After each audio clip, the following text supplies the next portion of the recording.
امام ترمذی رحمہ ایک اور حدیث نقل کرتے ہیں جناب ابو موسیٰ اشعری رضی اللہ تعالیٰ عنہ سے.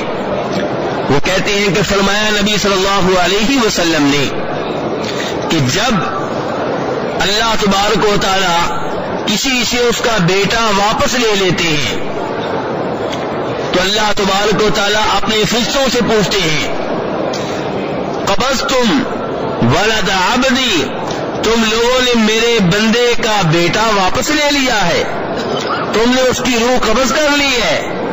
کہتے ہیں جی ہاں اللہ، ہم نے آپ کے ایک بندے کی روح، بندے کے بیٹے کی روح قبض کر لی ہے. اللہ تعالیٰ کہتے ہیں کہ تم نے میرے بندے کا جگر گوشہ واپس لے لیا ہے؟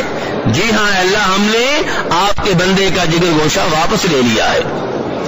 ماذا قال عبدی، تو جب تم لوگوں نے میرے بندے کا بیٹا واپس لیا، اس کی روح قبض کی، اسے فوت کیا، تو میرے بندے نے کیا کہا، اس کا رد عمل کیا تھا، اس کے منہ سے کون سے الفاظ نکلے؟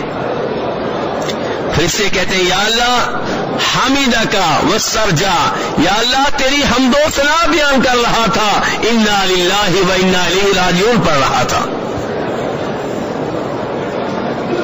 میرے بھائی یہ حدیث قابل فکر ہے، توجہ دیجیے.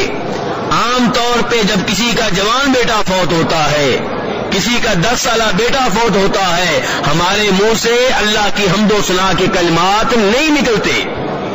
شکوہ، اعتراض اللہ کی ذات پہ، موت کے فرشتے پہ، تو کیا اس سے بیٹا واپس آ جائے گا؟ بیٹا تو واپس نہیں آئے گا، البتہ ایسے اعتراضات کرنے سے، ایسے شکوے کرنے سے آپ کی نیکیاں ضائع ہونے کا خطرہ ہے. یہ مصیبتیں، یہ پریشانیاں، یہ آزمائشیں جب بھی آئیں صبر کرنا چاہیے. اللہ تعالیٰ فرماتے ہیں سورہ بقرہ میں وبشر الصابرین کہ اے نبی علیہ الصلوۃ والسلام آپ خوشخبری دے دیں کن کو؟ جی صبر کرنے والوں کو. صبر کب کیا جاتا ہے؟ عامرات میں نہیں. الذین اذا اصابتهم مصیبہ، صبر کرنے والے وہ لوگ ہیں جن کے اوپر جب مصیبت آتی ہے کہتے ہیں انا للہ و انا الیہ راجعون.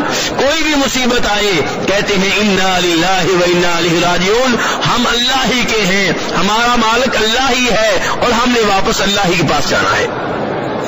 دکان میں آگ لگ جائے، واویلا نہیں کرتے، شکوے نہیں کرتے، انا للہ و انا الیہ راجعون کہتے ہیں. 20 سال لگائے تھے، پیسے جمع کیے تھے، ایک پلاٹ ملا تھا اور وہ بھی کسی نے قبضہ کر لیا، تو افسوس ضرور ہے، دل میں غم ضرور ہے، لیکن منہ سے ایسے کلمات نہیں نکلتے جس سے رب ناراض ہو جائے. کہتے ہیں انا للہ و انا الیہ راجعون. ایک ہی بیٹا تھا، 2 نہیں تھے، ایک ہی تھا، اسی نے وارث بننا تھا، اسی سے نسل آگے چلنی تھی، لیکن اللہ نے واپس لے لیا. منہ پہ کوئی اعتراض نہیں ہے، کوئی شکوہ والے کلمات نہیں ہیں. کیا ہے؟ انا للہ و انا الیہ راجعون. یہ ہے مسلمان، یہ ہے مومن، تقدیر پہ ایمان ہے. اسے معلوم ہے کہ میرے بیٹے کی عمر اتنی ہی تھی، میں جتنا بھی شکوہ کر لوں، جتنے بھی اعتراض کر لوں، میرے بیٹے کی زندگی نہیں بڑھے گی. اللہ کا جو فیصلہ تھا اس کے مطابق اللہ نے میرا بیٹا واپس لے لیا ہے، اب مجھے چاہیے کہ میں صبر کروں. فرمایا جو صبر کرتے ہیں اولئک علیہم صلوات من ربہم ورحمہ، ان کے اوپر صلوات، اللہ کی طرف سے صلوات نازل ہوتی ہیں. جیسے آپ صلوات پڑھتے ہیں نا نبی علیہ الصلوۃ والسلام کے اوپر، فرمایا جو مصیبت کے اوپر صبر کریں ان کے اوپر رب کی طرف سے صلوات نازل ہوتی ہے، ان کے اوپر رب کی رحمتیں نازل ہوتی ہیں، رب ان کے درجات میں اضافہ کرتا ہے، اور یہی لوگ ہیں ہدایت پانے والے. جو مصیبت کے وقت صبر کرے، یہ نشانی ہے کہ یہ آدمی ہدایت کے اوپر ہے، یہ صراط مستقیم کے اوپر ہے، یہ جنت کی راہ کے اوپر ہے. تو اس حدیث میں جو ابھی میں آپ کے سامنے ذکر کر رہا ہوں اس میں ہے کہ اللہ تعالیٰ موت کے فرشتوں سے پوچھتے ہیں کہ میرے بندے نے کیا کہا جب تم نے اس کا بیٹا واپس لیا؟ تو کہتے ہیں یا اللہ تیری حمد و ثنا بیان کر رہا تھا، الحمدللہ کہہ رہا تھا، انا للہ و انا الیہ راجعون کہہ رہا تھا۔ اللہ کہتے ہیں میرے فرشتوں اس کا ایک گھر جنت میں بنا دو اور اس کا نام رکھو بیت الحمد۔ کیا نام رکھو؟ ہم لوگ اپنا گھر بناتے ہیں تو باہر لکھتے ہیں نا کون سی منزل؟ راجہ منزل، ارائی منزل، اور جی اپنا نام لکھنا ہو تو اقبال منزل، اسماعیل منزل۔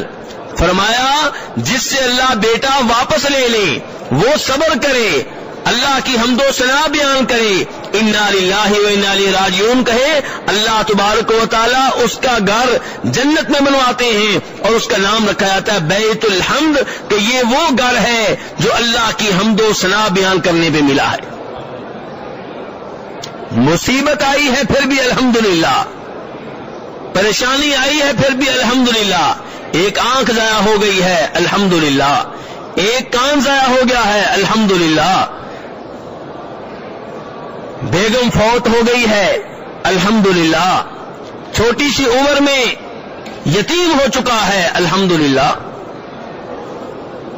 تو مصیبت آنے پہ میرے بھائیوں اللہ کی حمد و ثنا بیان کرنی چاہیے، انا للہ و انا الیہ راجعون کہنا چاہیے، اور اس حدیث سے بھی معلوم ہوا کہ اللہ کی حمد و ثنا بیان کرنے کی کتنی اہمیت ہے۔